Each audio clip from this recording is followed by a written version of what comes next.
Today on the show, one of my favorite shows of the year, Emory Hunt of the Football Gameplan Draft Guide and CBS Sports is going to join me to talk, what else? Draft. And we're going to dive into some really cool stuff, including, of course, a couple of positions of need for the Seahawks, some of his favorite prospects that might fit on that interior offensive line and linebacker.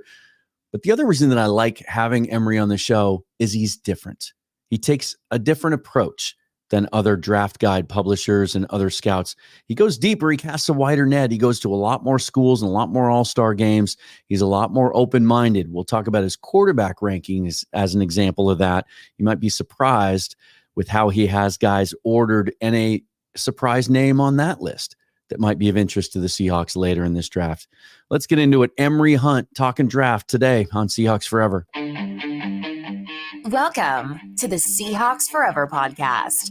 In-depth analysis on everything Seahawks. And now, here's your host, Dan Viens. Happy April, everybody, or as I like to call it, NFL Draft Month. No April Fool's jokes today. Hopefully you'll navigate that as safely as you can today. Tossed around a couple ideas, thought better of it, because this is a big month. We are now in April, one of the most impactful, interesting, and mysterious drafts for the Seattle Seahawks in at least 15 years with the new regime in place. And we're going to talk about some of that today. If you haven't caught up on the last couple of episodes, definitely check in on that conversation I had with Brandon Kane of Hawks Nest a couple of days ago. We go deep in the draft as well. He studies the draft as hard as anyone out there who does what I do and what he and I do. He's about 250 prospects deep and has some strong feelings about some Seahawk fits. And then check out the Hawk Zone Rundown podcast. I made an appearance with those guys today. You'll find it in my Twitter feed. I'll put the link down below as well. That's a podcast. These guys are kind of new to the game, and it's growing, and they need more views and subscribers because they're doing some really fun stuff. So definitely check that out. In the meantime, hit the like button for this video and subscribe to this channel and hit the bell for notification of future episodes.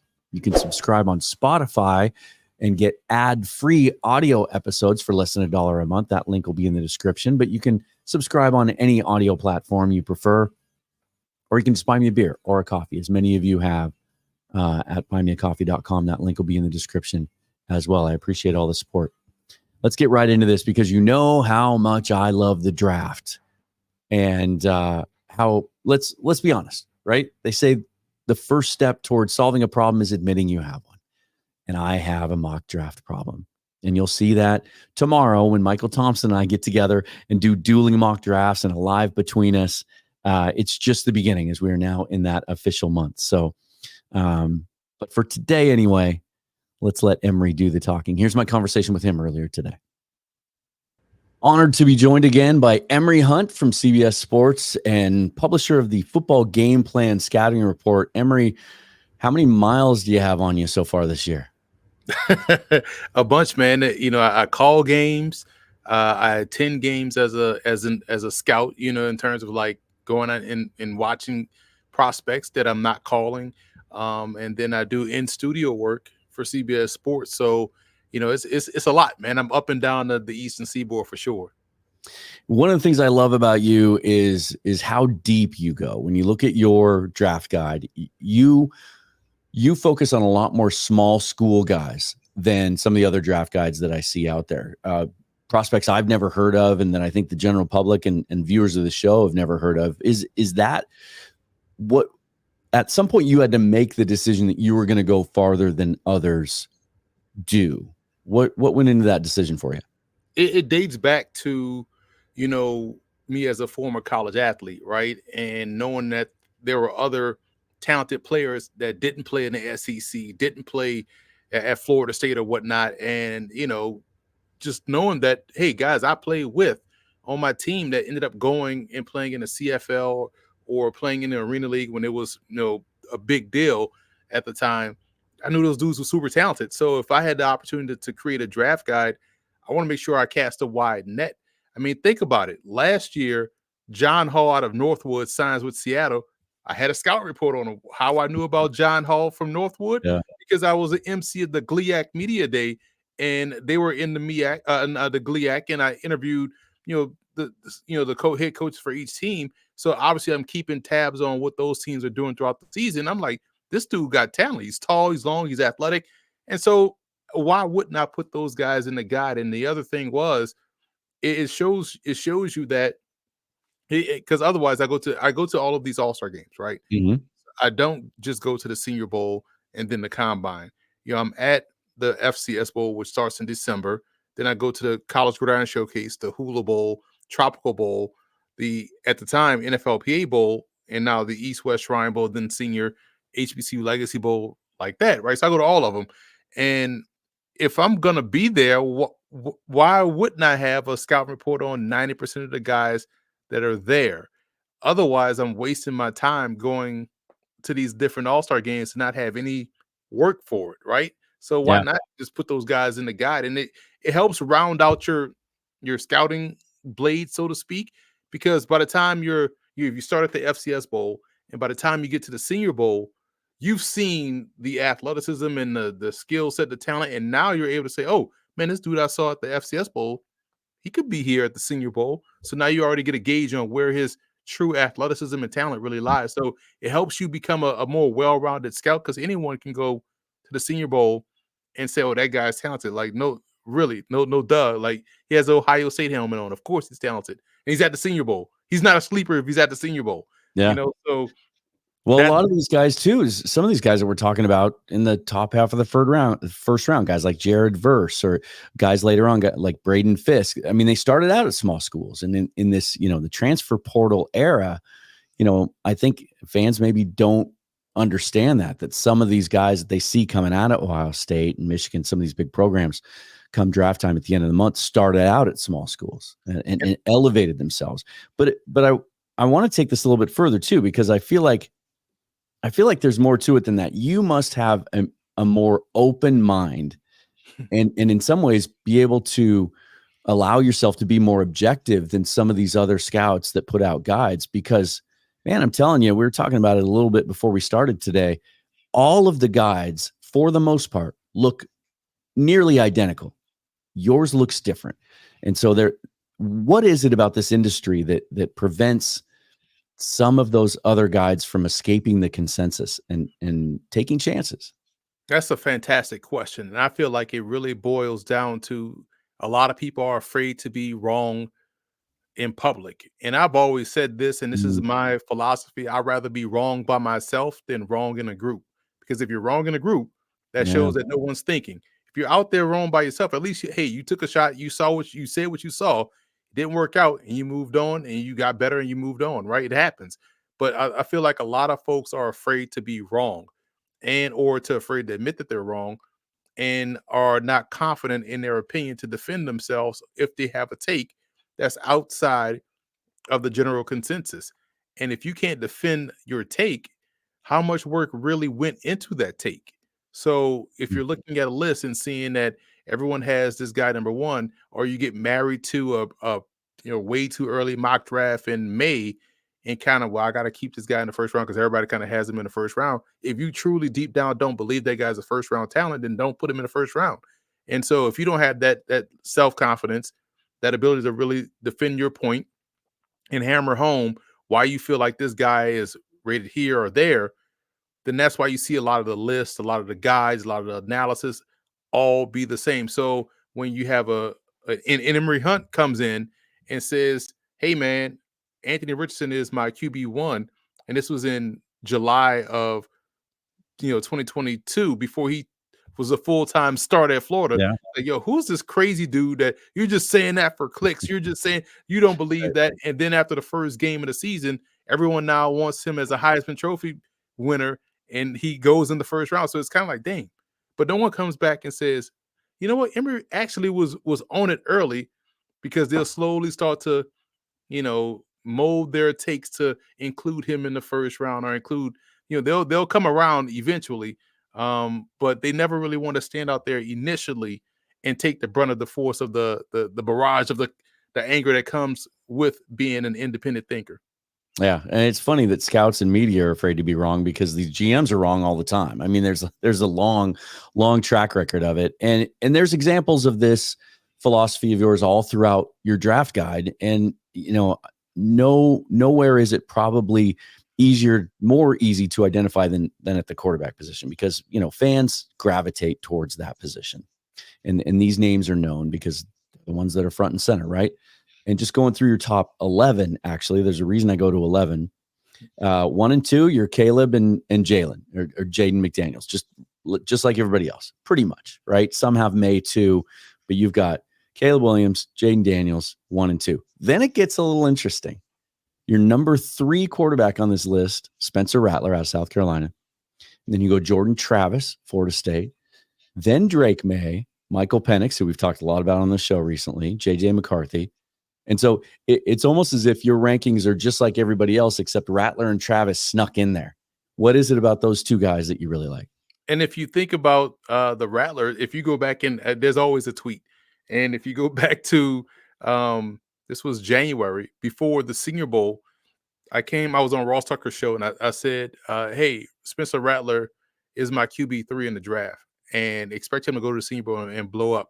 So that tweet goes out, and then everyone comments about me being crazy or whatnot. Blah, blah, blah. Oh yeah, I'm then sure he goes to the Senior Bowl, the Senior Bowl MVP, and then next thing you know, everyone's like, "Well, hey man, like Spencer, he really can't."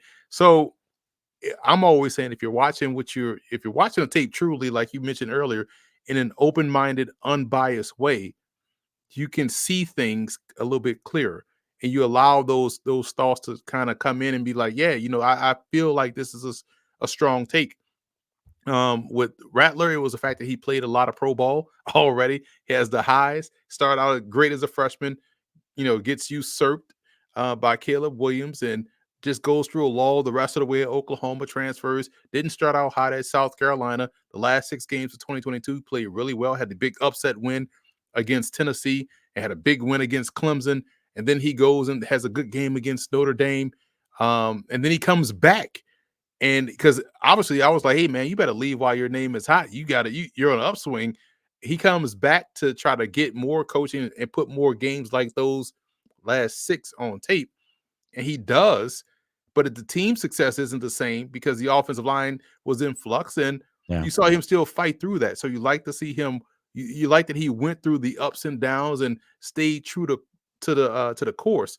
And I thought he outperformed Drake May in that opener this past season.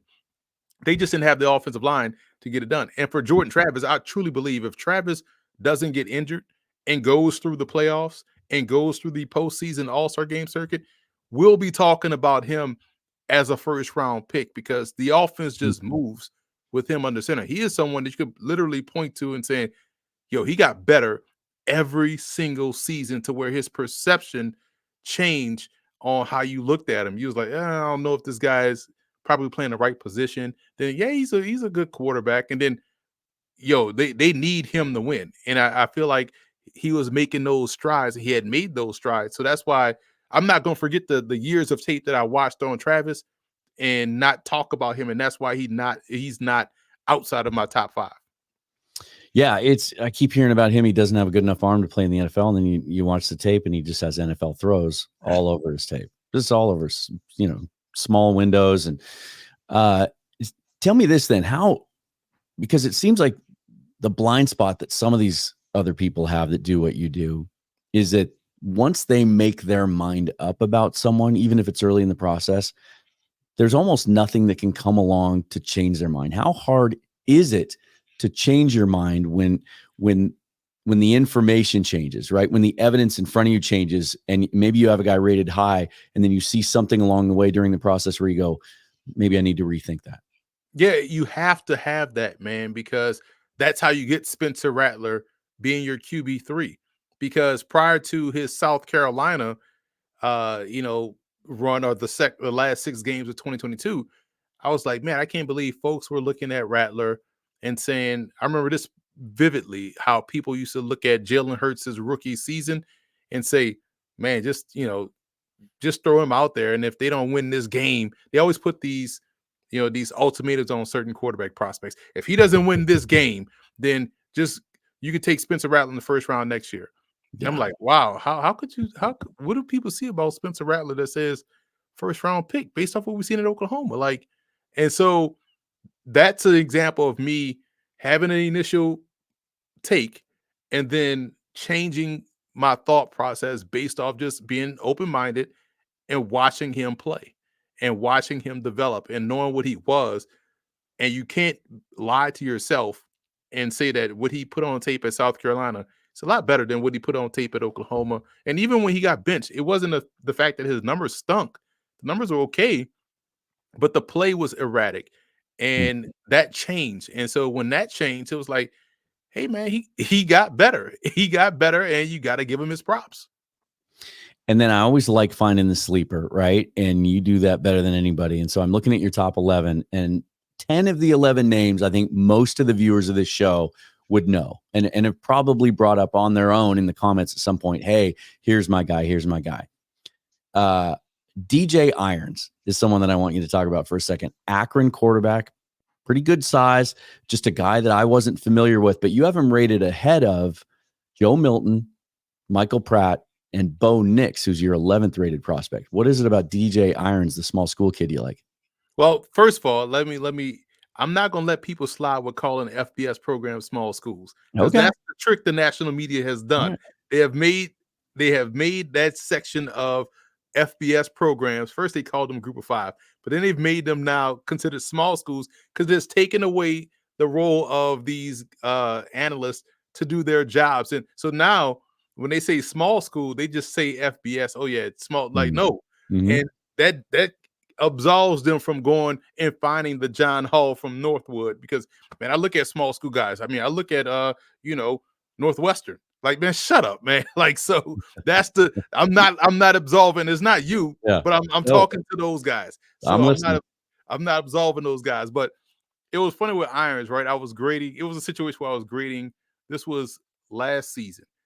I was grading a player from Ohio State on defense, and I'm like, I watched the Akron game because I don't know why. Because Akron's offense. I know Joe Moorhead, a big fan of how he runs offense. I know it puts a lot of defensive players in challenges. So I want to see them, schematically, like no different than when I watch a defensive line prospect or a linebacker. And if they have a game against a triple option team, I'm going to watch that game to see how well they work their eyes, their hands, their feet, right? How they stay disciplined. So I watch it. I'm like, this dude is like making some great throws, like outside the numbers, far hash throws, touch, velocity, and he can run. Like, why no one is talking about this dude? Then you catch a live game when they do Maction late in the season. I'm like, this dude actually got some skills. I'm like, I'm surprised because he has the NFL size. So you follow him this year, and he didn't participate in the All-Star game because he got banged up. He was supposed to be in the Hula Bowl. Or the Tropical Bowl, I believe. So because he had the nurse injury, he didn't go. But grading his tape, and they ran a 2-quarterback system because him and Jeff Undercuffler, who was another small school guy because he went to Albany, transferred to Akron, and they were doing a 2-quarterback system. But Irons actually can play. And he would be someone, if I was a UFL GM, would have targeted right away. Like, listen, man, bypass this NFL draft process. Come play spring ball for these 3 games before the NFL draft. Give these guys a fresh look at your game against pros. Let's see what happens at the end of the month. So that's someone that would be a perfect spring league project to work with and play, because we know you don't get a chance at that position to really show your skill set and play outside of the preseason at the NFL level. Yeah, and I know you cover the spring leagues and watch them closely. Well, now there's just the United Football League, and they had their opening weekend this weekend.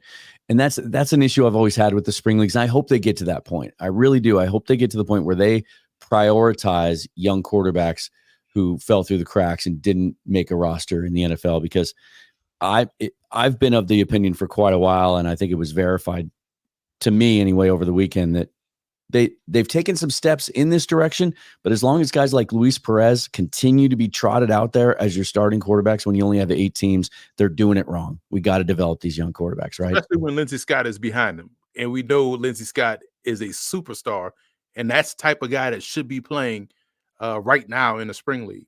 And Holt Nailers is on that roster too, isn't he? Exactly. And so we saw Chase Garbers get the opportunity, yeah, which is great, I thought he looked great yesterday.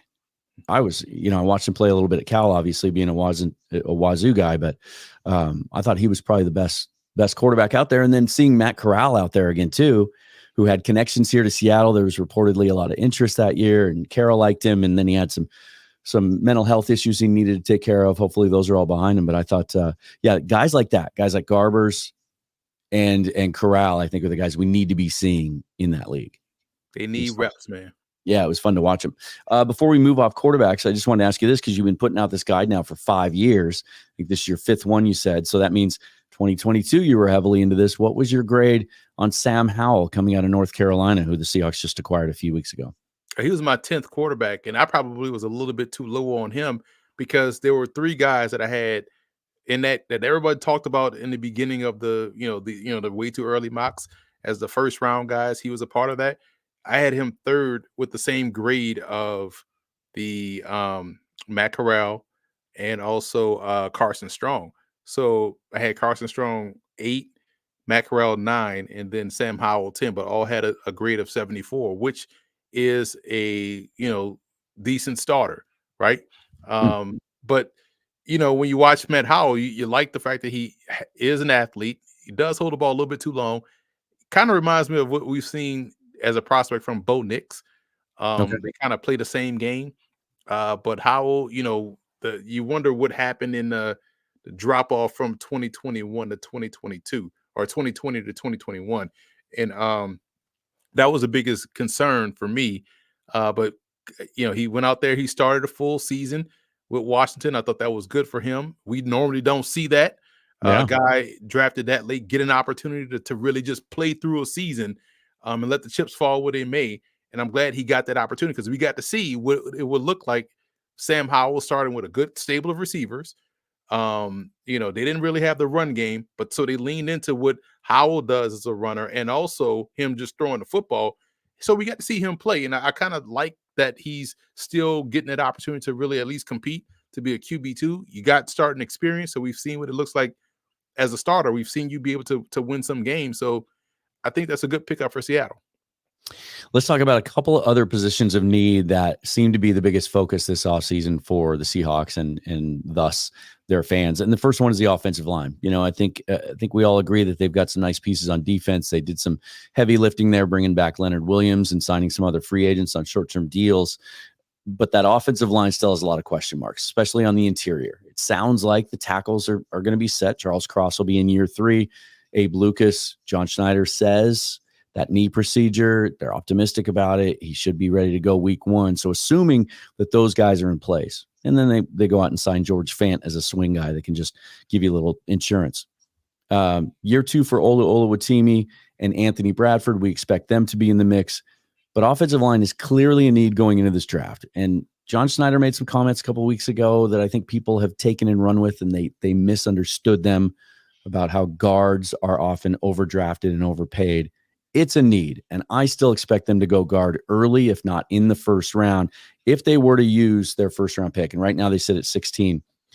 Who's a guy, given the fact that Ryan Grubb and Scott Huff and that new coaching staff there tends or seems like they're going to favor guys that are athletic and can move, right, as opposed to the big maulers? Who are some guys that you think would be really good fits? Well, obviously, Cooper Beebe gives you a little bit of the movement skills, although he's probably not as athletic as Javion Cohen out of Miami. He's your number 1 guard, isn't he? I love him, Right. and I think he's a fantastic player. I love Cooper Beebe as well. I mean, you can't go wrong with a Kansas State offensive lineman, right? That's sight unseen right there. So Cooper Beebe or Javion Cohen, I'm good with. Both guys can get out there and move. Beebe is a little bit more athletic on the move, despite not being more athletic than Cohen. But I just like his movement skills. So those would be first round options if I were Seattle, if they're taking a guard in the first. And listen, I have to disagree with him on one thing. Listen, if your center guard is strong, you're playing great offense. If you have a quarterback that's worth his salt, he's going to step up in the pocket and be able to wiggle around, adequate tackle play. But you can't get around bad guards in the guard play. Yeah. That spearheads the run game that helps protect you in pass pro. That needs to be. I hope teams will flip that focus and we need to find us a franchise guard, franchise center, as opposed to a franchise left tackle. And I still do think that's the focus at the end of the day. The way I interpreted his comments weren't people applied them globally. Like guards shouldn't be drafted that high. Guards shouldn't be paid. I took it as there was a little bit of a tone in his voice to mean more of that he was thinking about some specific times that guys he wanted in the draft were taken before he wanted, he expected them to be there, or guards that he might be interested in free agency were paid more by other teams than they were willing to pay. To me, that's the way I took those comments. So I think people have kind of misconstrued those. But that's another good example of you kind of bucking the consensus, with Cohen, who's a former 5-star guy and a big name early in his career that just really didn't seem to make that leap. A lot of the guard prospects that are projected to go in the first round are guys that have played mostly tackle. The big name locally is Troy Fautanu, UW. Some people have him in the top 15. Some people have him at a guard. There seemed to be at the beginning of the draft process an assumption he would move to guard because his body just kind of looks like a guard. But then he goes to the combine, and even though he's only 6'3", he measures 34 plus inch arms. And so, well, maybe he's still a tackle now. You've got him as a tackle, and thus you've got him down your list because it's such a strong group overall. What are your thoughts on his ability to slide inside if indeed that's what a team wanted him to do and play left guard? He's my number one tackle. So at the end of the day, I made that mistake. No, he was your number one tackle. I'm looking at my own notes and I saw a 1 and I thought there was a 0 after it, but that 0 was the O. So I have Troy Fautanu, number 1 OT. Yeah. Yeah, he's your number 1 guy. Because here's the thing, and I'm big on until you prove you can't do it, there's no reason to entertain you not doing it. So it's the same thing with what we see with smaller wide receivers playing on the outside. Until you show me you can't get off bump press, until you show me you can't vary your releases at the line of scrimmage, I have no reason to put you inside as a slot just because you're 5'9". Stay on the outside until you prove you. Because sometimes you may have a big guy that can't do those things, and they work better inside as a bigger slot. So you move. So size never is a skill, in my opinion. And if he's out there dominating, and it's not like he's playing, subpar edge rush talent in the Pac-12 this year. He's seen a ton of terrific pass rushers. So we're talking about the UCLA kids. We talk about the Utah kids. We talk about Oregon State always has a good defensive front. They do a lot of different things to pressure you. So why wouldn't he stay at tackle if he's dominating out there? And we've seen that work in the league with the Chargers tackle, And so at the end of the day, if you're doing it, you're doing it. So that's why he graded out to me. Now, you're right. His body looks like a guard.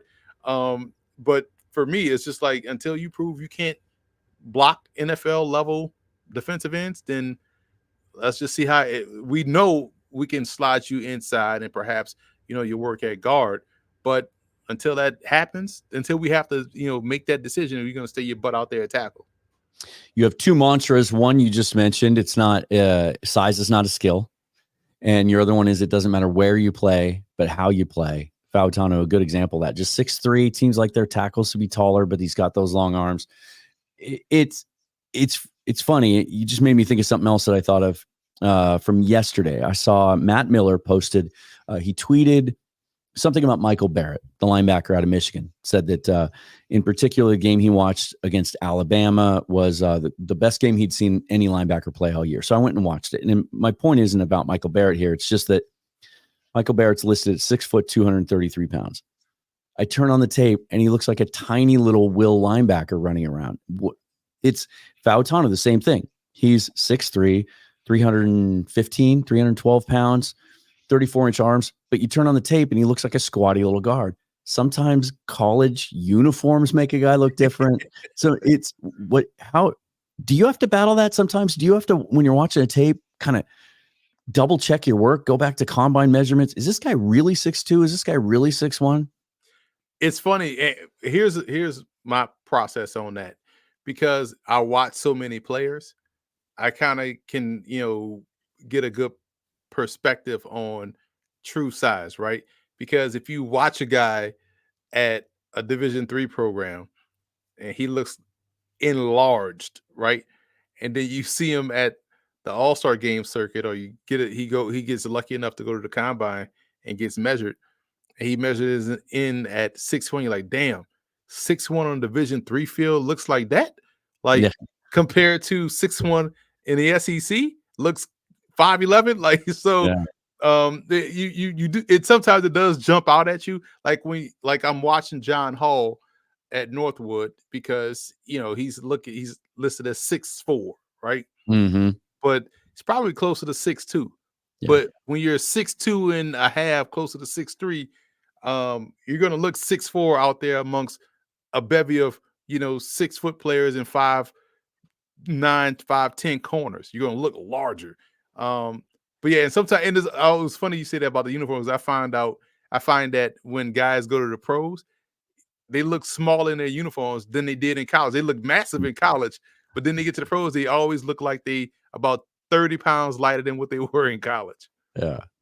And then the weight thing would seem to be more elusive than ever because these prospects, and I can't wait to get your thoughts on this. They're so much more proactive now in either gaining or losing weight for the testing process to try and, increase their profile. Another local kid, Braylon Trice, who was listed at 275 pounds during his career at UW, a guy who's 6'4", 6'5", and at that weight, well, all these teams now are playing these hybrids, 3-4, 4-3 kind of versatile schemes, and they want those bigger edges. And so he fits that profile. Then he shows up to the combine and he's 245. And when I saw that tweeted out, I thought that's a typo.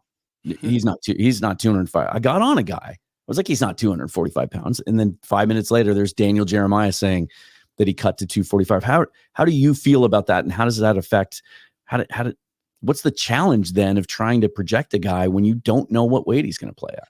Right, because now you look at the schools like, was he really 275? We know it's always a 2-inch, 10-pound, cheat on these college rosters, but maybe he was playing during the season at 255, and it was easy for him to cut the 10 pounds to come in at 245. So because to drop 30 pounds in a month, that's not good either way, right? And Right. so you want to know what was his playing weight during the season. A lot of guys do play lighter anyway during the season. So I'm thinking he's probably more closer to 255 than he was at 275. And now you wonder, okay, if he came in at this, that's why you don't see a lot of guys run a workout at the combine, that's doing the weight transfer type deal, because they probably have never run at this weight, so they don't want to run slow, and they probably haven't competed at this weight, so they don't want to look weak, or not as strong, so they don't do any of the drills. So if the tape tells you he's playing like someone that's 245 to 55, there's your answer. If his game was predicated on anchoring and setting a physical edge and being powerful, and then he came in at 245, then you have to wonder, like, hey man, are you good at playing the way you played on film at 245 as opposed to what you're listed at 275? Yeah, we saw that here last year too with Mike Morris cut weight to go to the combine too. I think he tested at like 275, and then when the Seahawks drafted him, there was the famous video of them calling him to tell him they were picking him and basically telling him he could eat whatever he wants now because they want him playing inside. Before we get off of guards real quick, if indeed they go a different direction, because they might. John Schneider has been adamant the last couple of years that they go best player available and don't reach for need in the early rounds. So let's say they go with a different position group early. They don't have another pick until the late third round and then beyond. How about some sleeper guards, some guys later on, maybe late day 2, early day 3 that you think have rookie starter potential?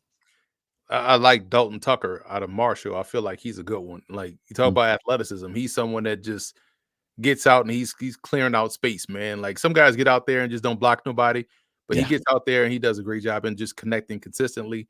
I love his athleticism on the move. He's a real good one. Dominic Puny is another one out of Kansas, is a really good player. I like his ability to get out and move and how physical he is. And CJ Hansen of Holy Cross had a really good East-West Shrine Bowl, small school guy, very good offense, where you're dealing with a mobile quarterback in Matthew Sluka, who's now transferred to UNLV. So they really ran the football. But he was also out there getting out on the move and doing a lot of great things. Held his own at the Shrine Bowl as well. So I think those are some good options later in the draft.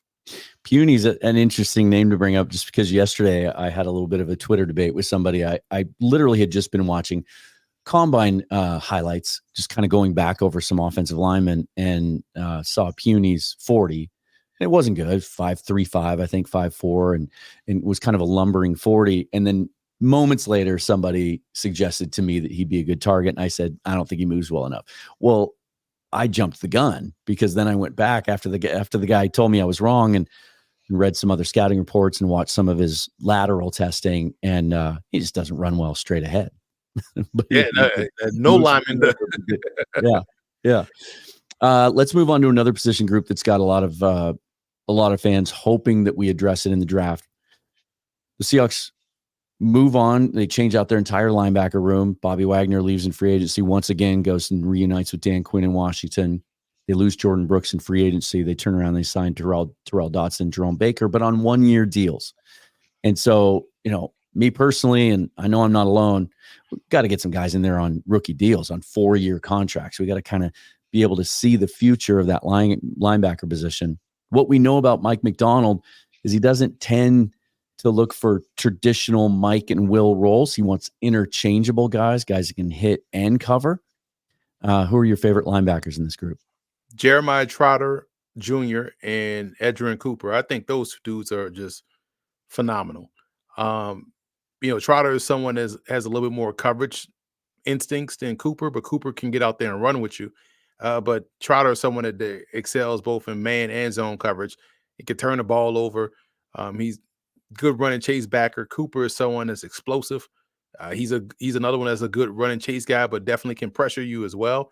And like I said, he could run with backs, he could run with tight ends, but in terms of zone, dropping back and working through curl flat or hook curl, Trotter Jr. is probably a little bit more experienced in that regard. So those two just immediately jump out at me as guys that would be perfect fits. And then there are two inside linebacker prospects that we know the Seahawks are going to meet with as part of their top 30 visits that they're allowed. And one of them you have ranked as your number 7 inside linebacker, Tyrese Knight out of UTEP. Yeah, big thumper. Another one. UTEP had a couple of defenders that just like they just like lay the lumber. And these dudes are really good, fundamentally sound football players. And so he's another one that just kind of like fits the mold of being able to, sift through what's going on. And then just once he sees it, he's triggering downhill and attacking. I would also look at Kalen DeLoach of Florida State, another one that would be technically undersized, but man, he's always around the football. He's playing like he's 240 pounds as a thumper. Good football player, good athlete, helped spearheaded a really good defense at Florida State. And John Trey Hunter of Georgia State. When I was down at the Senior Bowl, I'm watching him work out in one-on-ones. I'm like, yo, who's the Georgia State safety? Because again, I'm still getting introduced to the prospects on these all-star game trips. Mm-hmm. So I'm like, oh no, that's a linebacker. Like, wow, he's lean, he's athletic, he's working these guys and on the line of scrimmage. He's able to run downfield and make plays. And then when I finally got to go grade his film, he's another one that could play any one of the backer positions, can get out there as a former strong safety and cover tight ends.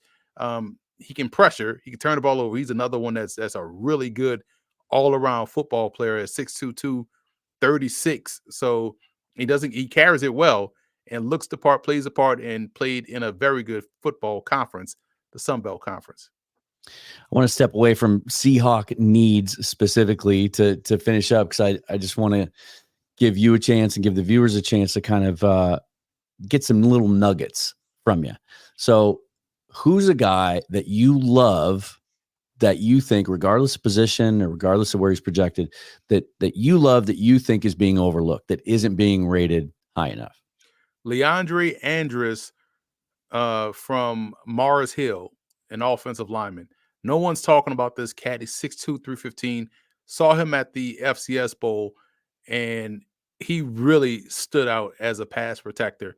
And what initially caught my eye was that at the All-Star game, he's wearing 98. I'm like, why is he wearing 98? Is there a defensive tackle converting to, offensive line? But you go and watch his film. He was a Jacobs Blocking Award winner, which is the top offensive lineman award given in the state of South Carolina. So he won it for the Division II prospects at Mars Hill. And this dude was just mowing guys down on film. Athletic as all get out because he was playing right tackle. But obviously he'll kick down inside as a guard. But watching him at the FCS Bowl against FCS talent, and he's doing his thing and playing really well. Looks the part athletically, has a really good build, is a legit 6'2", 315. And so he's someone nobody's talking about. And I've been talking about these receivers from Division II, Division III, all throughout the whole. Once I was finished grading guys, is Kyle Sheets of Slippery Rock, 6'2", 222, runs like 4.4, 4.5. Can get vertical down the field. Is a big playmaker for Slippery Rock. John Giles of West Florida, 6'2", 202, can fly, can jump out the gym.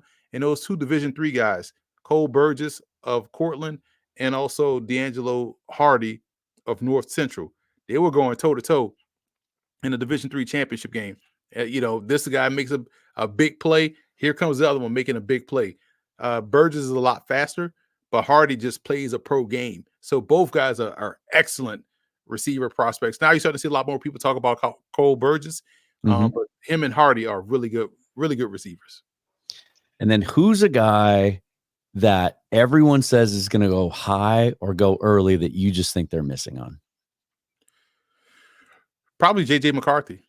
And it's no fault of his own because he didn't ask for, to be talked about as a top 5 pick. When I think of, again, maybe my perception or perspective is skewed based off seeing a lot of football, right, over the years. Because when I think top 5 pick, I always use the 1989 draft as the example. That's the blueprint. You're talking about Troy Aikman, Barry Sanders, Derek Thomas, Deion Sanders. Like, listen, if you're not that, then I'm not. You better, when you say top 5, that's what top 5 talent is, right? When you think top 5 of the first round, I'm not taking someone that's in the first round that high. That could be Brock Purdy, right? Not saying Brock Purdy is a bad player, but you're not taking Brock Purdy in the top 5, unless you're bringing all those top 5 talents around Brock Purdy with you in the top 5. So if you can't be a player that teams can win because of, then that pushes you down into the later first round, second round type area, which is fine. There's no knocking your skill set. But man, when you say top 5, top 10 pick, and if you're not measuring up to the 1989 draft, then I'm not taking it high. How did we get to this point where it's, the old definition of insanity is you continue the same action over and over again and get the same results, right? Consistently, year after year, now more than ever with the rookie contracts being what they are because teams can dispose of these guys without as much pain early in their career. But year after year, teams overvalue quarterbacks and they're trying to find the next Pat Mahomes, the next Joe Burrow, the next Josh Allen, et cetera. And they miss, and yet they continue to take these guys high in the draft, and not just take them high in the draft, but trade mass assets to move up and take these guys. Do you see that ever changing? What's that going to take, and why do teams continue to take that approach? We have to get back to the football. When we're all about the football and not the numbers, not the spreadsheets, not the, the draft capital and the, resetting the contract, when we were just about taking good football players, that's what we have to get back to, right? If you don't think this guy is a difference maker, then don't take him in the first round. First round is supposed to be for impact starters now. Everyone else, you have a little bit of wiggle room. But first round, especially top 10 picks, you better be a difference maker. And, that's why if I was Chicago, I wouldn't have moved off of Justin Fields. I would have taken 2 top 10 talents as opposed to, just resetting quarterback, because now you set the table for the new guy you're going to draft when you already had a good guy in place that you didn't have to go rush to go pay yet. And you could have added 2 more elite talents at other positions. So I just feel like we got to get back to the football, because when you're in week 9 watching your favorite team or whatnot. No one's caring about draft capital or contracts, or you just want to know if this dude that's out there is good. And the best way to do that is just, keep it about football and not about anything else. And once we get back to that, I think we'll be fine. Good stuff. That is Emory Hunt, publisher of the Football Gameplan Draft Guide, CBS Sports. You can follow him on Twitter. I will put all those links in the description for this video so you can order his draft guide. It's very affordable. It is definitely worth the read. Emory, thanks for taking time out of your day.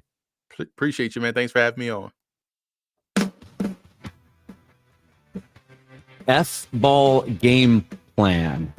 F-Ball Game Plan is Emory's Twitter handle. Definitely follow him there. And man, I can't encourage you strongly enough to buy the draft guide, because if you want to be prepared for anything, like you kept bringing up John Hall, right? The undrafted wide receiver from last year.